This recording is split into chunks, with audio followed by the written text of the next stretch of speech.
The Trump administration is accelerating its push for a negotiated end to Russia's war against Ukraine. The president's envoy, Steve Witkoff, will head to Moscow next week for talks, potentially with Vladimir Putin.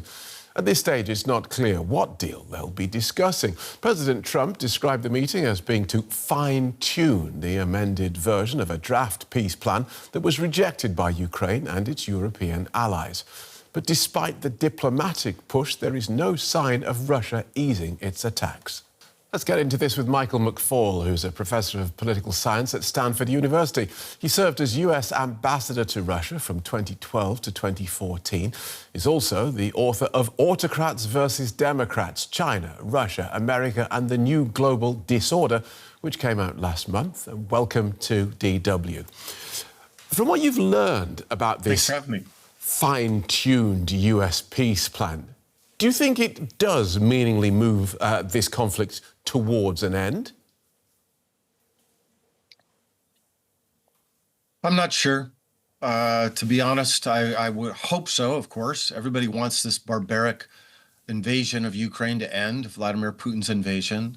The first proposal, of course, was a non-starter. It was just the old talking points, the old maximalist positions of Putin from years ago. I think there was real progress in the meeting between Secretary of State Rubio and Zelensky's chief of staff, Andriy Yermak. From what I understand, that was a very productive meeting. But if it's productive between the Ukrainians and Americans, it's most likely to be a document that Putin won't accept. So I'm not sure that we've advanced anything concretely. And in particular, what I'm struck by is I have not learned in any of the various reporting about the many, many plans that have been floated that Putin has changed his position on anything. Not one single concession that has changed. That makes me suspicious that we're close to a deal. But just on that, how do we get here? How does the greatest military political power on earth come to a point where it says to the world, well, it leaks to the world that they have a plan that is everything that Vladimir Putin has been wanting for years, and not think that no one's going to buy it? I don't know the answer to your very good question. I just am not impressed with Mr. Witkoff's work in terms of trying to end this war. I applauded what he did with getting the war to end in Gaza and getting the prisoners released. That he should be applauded for that. But applying those same tactics to this conflict is just not working. And in particular, it seems like when the special envoy Witkoff meets with Putin or talks to Yuri Ushakov, all he does is write down what they want. I've seen no evidence whatsoever that he's actually mediating, that he's actually negotiating, that he's actually doing the give and take, the very give and take that President Trump just described on the airplane. That's what normally it takes to end very complicated wars like this one. And so far, it's all just been placating what Putin wants. And that hasn't worked. Just exactly the opposite is happening. He just keeps upping the ante. President Zelensky has been working with European leaders to make the amendments to this plan. He now declares this workable. Do you read that as genuine optimism or a pragmatic response to US threats? Well, I do think some of the most egregious constraints on Ukrainian sovereignty from the original plan were removed in the Geneva talks. That's progress.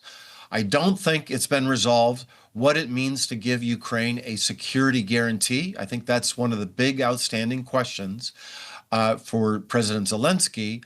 And then on the other side, Putin has been very clear, tragically, that he is not going to stop fighting till he has all of Donbass in eastern Ukraine. Right now, he doesn't. 30% of Donbass is still held by Ukrainian soldiers. So those two issues, to the best of my knowledge, have not been resolved in Geneva. And I worry that they won't be resolved when we bring the Russians into the conversation. So the Russians say that parts of this amended plan look positive, but the rest needs discussion. Is there any comfort to be taken from the fact that they haven't dismissed it out of hand?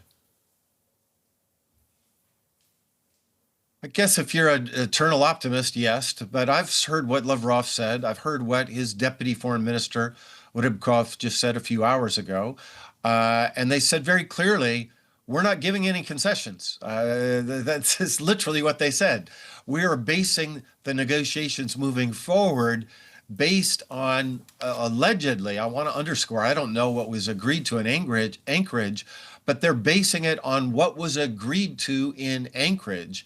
And that suggests to me that they're not in a flexible position, and that I want to hope that I'm wrong, but we've been here before, we've seen this before, and it has not led to an end to the war. And I'm pessimistic that this new round of negotiations will lead to a different conclusion. Ukraine's army is tired. It has a desertion crisis, and President Zelensky's been caught up in this alleged corruption scandal involving his former associates. How can Ukraine resist this US-Russia 1-2? Well, the Russian army's tired too. I think we need to remember that. The Russian army is losing casualties at a far greater rate than the Ukrainian army is. And after 3.5 years of fighting, they've barely moved on the battlefield. I mean, you look at a map, it's basically the same map with very incremental villages here and there being lost after 3.5 years. So the idea that the Russians are winning, that is an idea sometimes floated here in the United States, is just not true. It is tragic, however, that both sides are losing too many people.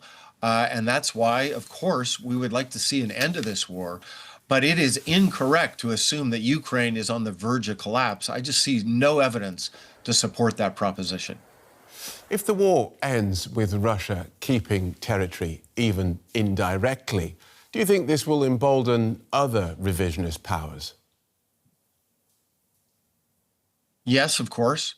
If Putin gets his way and through imperial annexation gets to take part of Ukraine, I think that undermines the international order that was set up after 1945 to stop wars of imperialism and to stop annexation. And by the way, it's been pretty successful at that.